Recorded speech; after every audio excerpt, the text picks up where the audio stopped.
On 5 News, remembering Aberfan.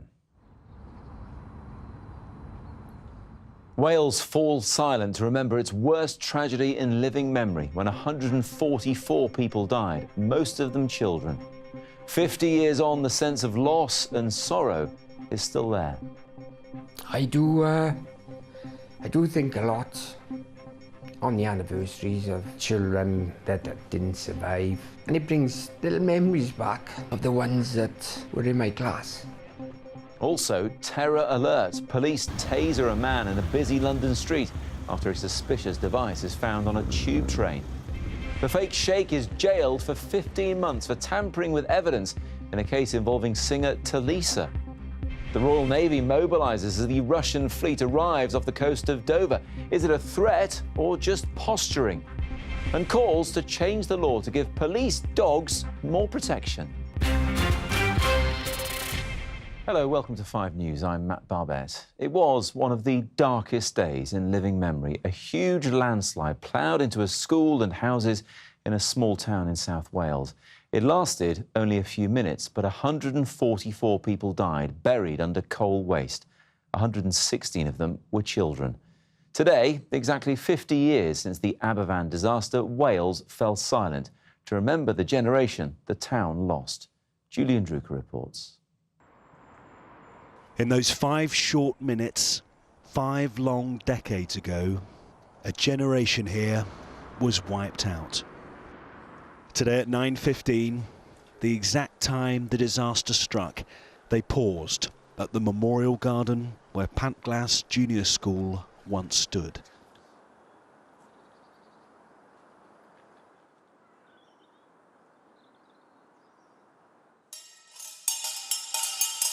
The bell once rung at Pantglas is now used at the school which replaced it. The children here remembered those not here.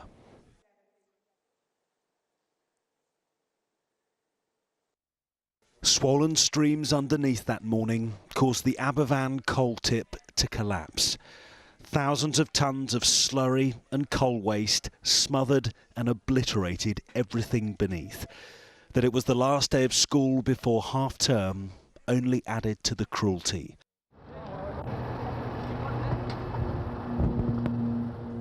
It is the error that claimed the lives of 116 children and 28 adults.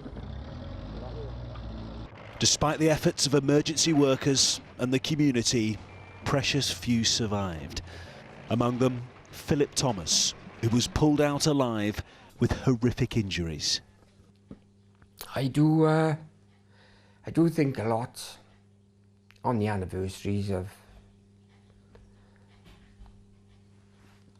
children that didn't survive. And yeah, it is sad, it is, you know.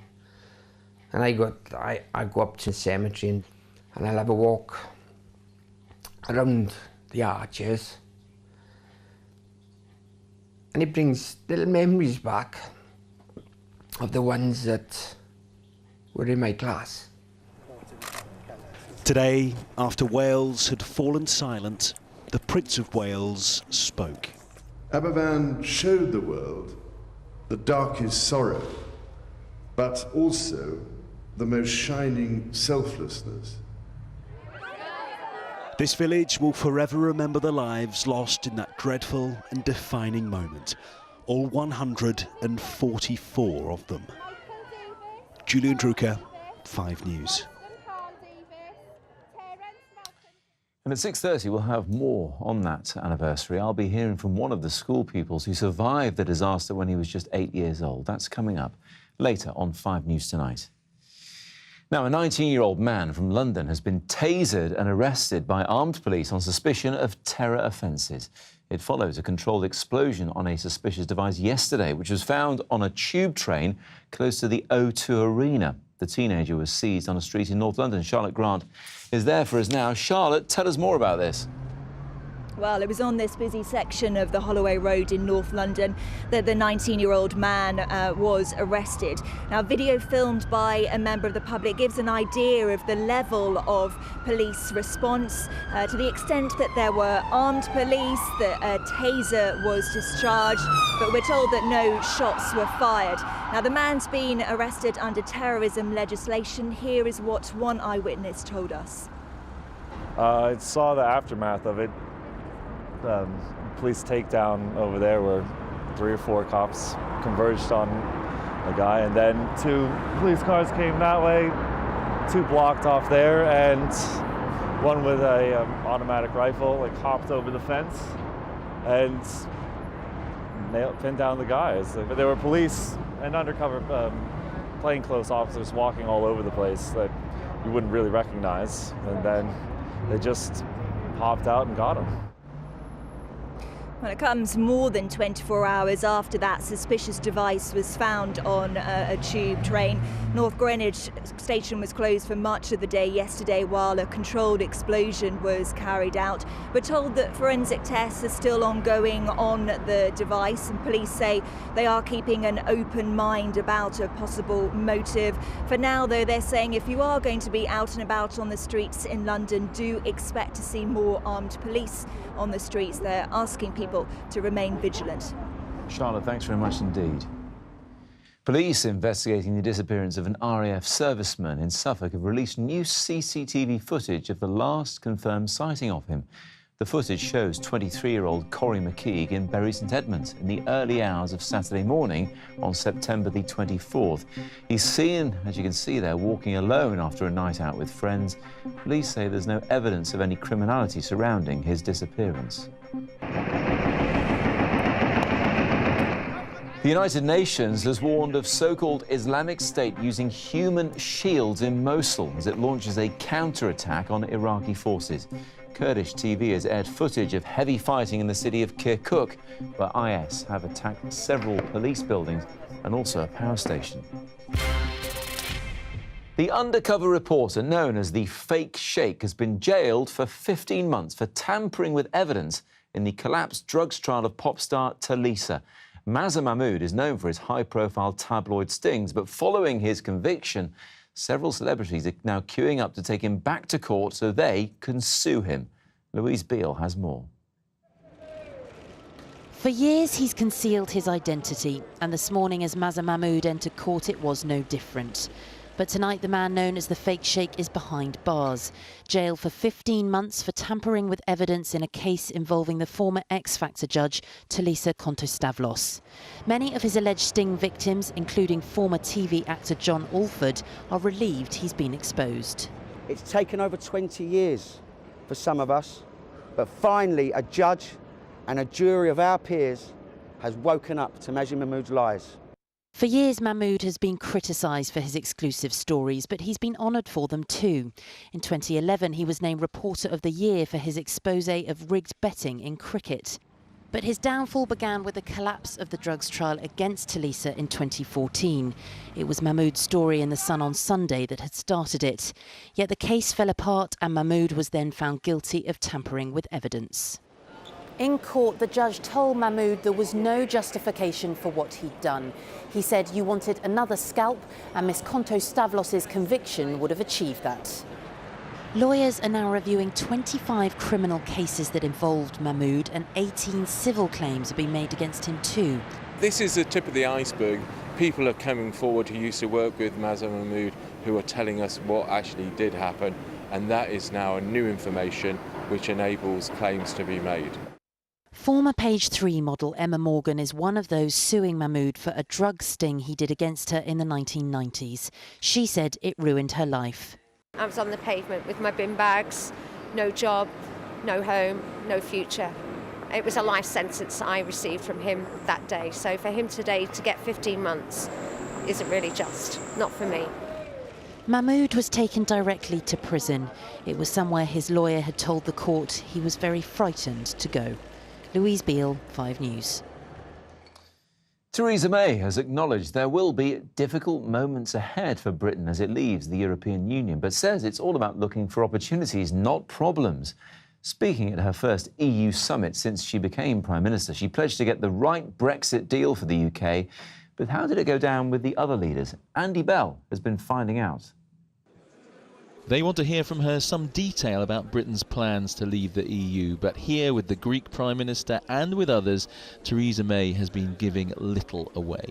She has said that before Britain leaves, it must continue to play a full part in EU decisions. But can she really expect the other governments to go along with that?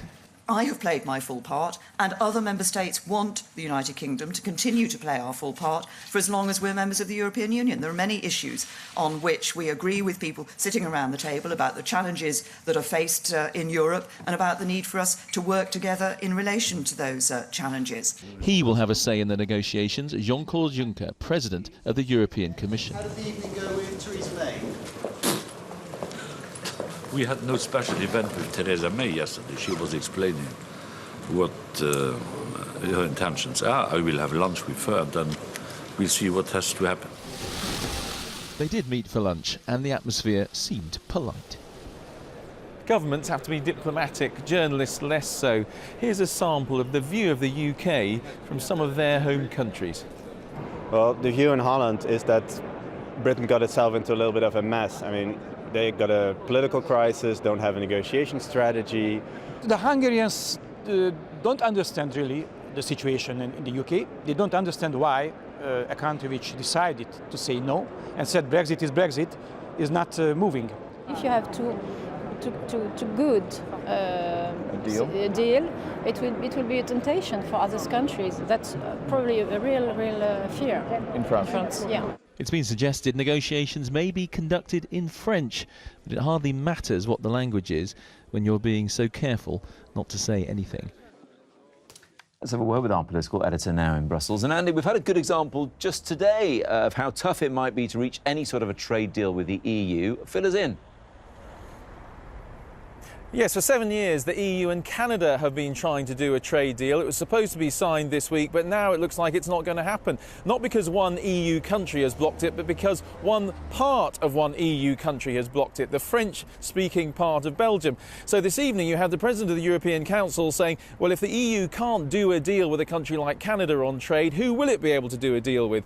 Now, on one level, you can say that shows the wisdom of Britain leaving the EU because Britain can do its own trade deals. But remember, once we've left, Theresa May's plan is to do as free a trade deal as possible with the European Union. What's been happening with Canada in the last couple of days shows how difficult that's going to be. Andy, thanks very much indeed.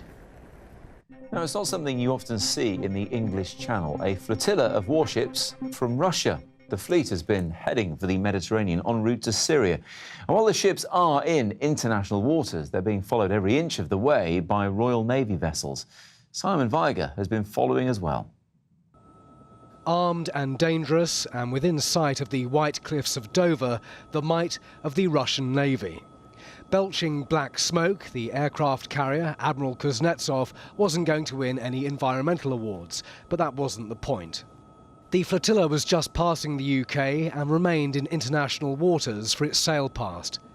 HMS Duncan was there just to make sure. Russian aircraft and ships like to push things, but today seems to have passed without incident. It did give the Royal Navy the chance to size up the competition, and superficially the Russians were less than shipshape. They are en route to the Mediterranean to boost air power over Syria, but they didn't need to do it like this. Oh, it's a big show. Christmas is coming, pantomime season. They want to show that Russia still has a navy and it's still in the fight to support Assad. That's where these planes are going to be needed. A bit further down the line, not an immediate fight for Aleppo, but they know they've got to stick by Assad with all they've got. They've got 30 to 40 aircraft. The Russian fleet set sail from its base on the Barents Sea and headed south past Norway and into the North Sea. Remaining in international waters, one of the narrowest points was the Strait of Dover in the English Channel. The Russian fleet will later enter the Mediterranean through the Strait of Gibraltar and then head east to be stationed off the coast of Syria. Russia insists it's targeting terrorists in Syria. The West does not believe that. Theresa May says Moscow is behind sickening atrocities in support of the Assad regime. In the fog of war, this was just another show of force on the day that the container ships and tankers had to share the busiest stretch of water in the world with the might of the Russian Navy. Simon Weiger, 5 News. Still to come on the programme. This is such a special event that I took a break from my rigorous nap schedule to be here. Hillary Clinton pokes fun at herself as the presidential campaign takes a bit of a light-hearted turn.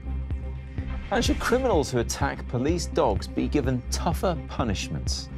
Those stories coming up after the break.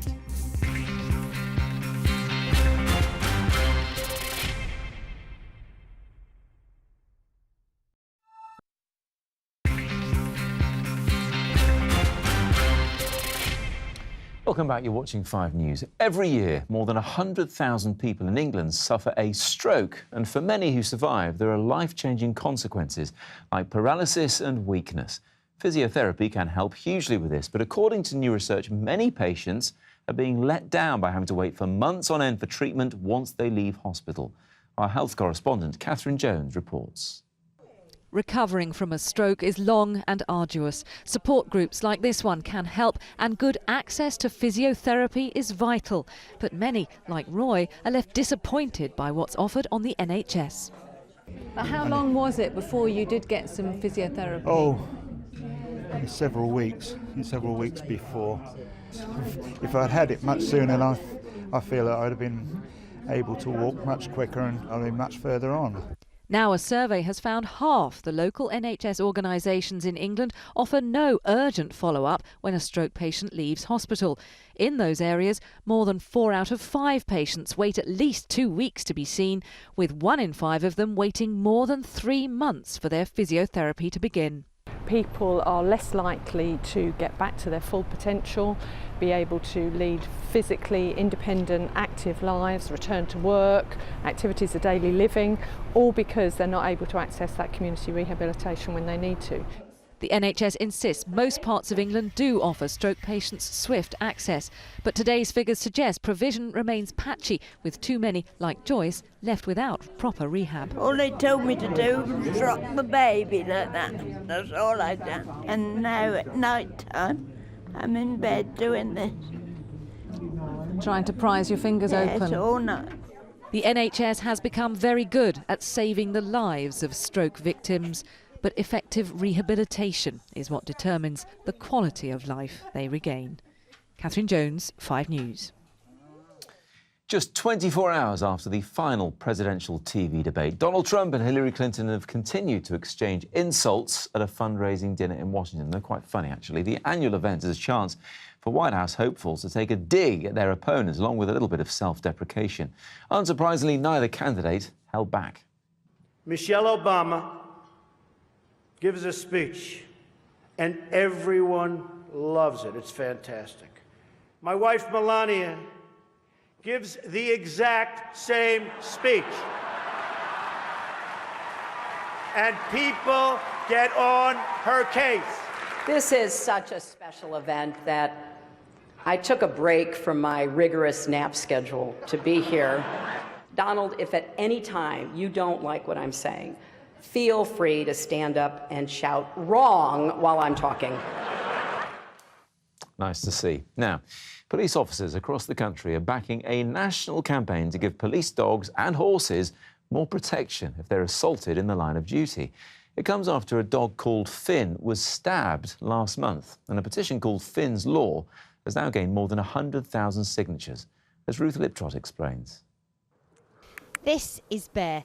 During his career as a police dog, he risked his life catching burglars, going on car chases and helping to search for missing people. But if any of the criminals he'd tried to catch had turned a knife on him, they'd have only been charged with criminal damage. This man is hoping to change that with an online petition called Finn's Law in honour of another police dog who was stabbed. The problem with the law as it stands is the offence of injuring a police dog at the moment is criminal damage. The same offence as if you smashed a window or kicked a car. We're talking about a living, breathing animal.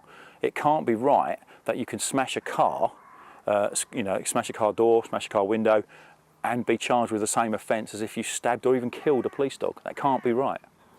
In the States, they have a law that gives more protection to serving police animals. The idea is to create a UK equivalent for police dogs and horses. Finn, seen here in this police video, is now doing much better and should make a full recovery despite having part of his lung removed. Today is the first day I've put a uniform on since he's been home. And he got very excited. Yeah, he thought he was going to work. In fact, he thinks we should be doing something right now. The bond between Finn and his handler is obvious. Some people might think of police dogs as being a bit like machines in that they're working dogs, but I can see the relationship between you and Bear, and it's not quite like that, is it? Don't forget, it goes home with the officer. It lives at their house. It becomes part of the family. Ask any member of the public, if their dog was stabbed, how would they feel? And just to prove that we are indeed a nation of dog lovers, the petition today went over the 100,000 mark, meaning that Parliament will consider it for debate. That is fantastic news. Fantastic. That's what the campaign was set up for, to get the 100,000. That is awesome news. And we can see how this one feels about it. And for anyone who needs convincing about the petition, maybe Bear could have a word with them. Ruth Liptrot, 5 News. Great, Bear. Before we go, time to tell you what's coming up on 5 News tonight. We'll be hearing from one of the survivors of the Aberfan disaster. John Edwards was only 8 years old when he was the last person to be pulled alive from the rubble 50 years ago. Plus, as the man known as the Fake Sheikh goes to jail, I'll be talking to one of the people caught up in one of his infamous stings. That's just about it for now, though. Kirsty is here with the weather next. I'll see you again at 6:30. Thanks for watching. Bye-bye for now.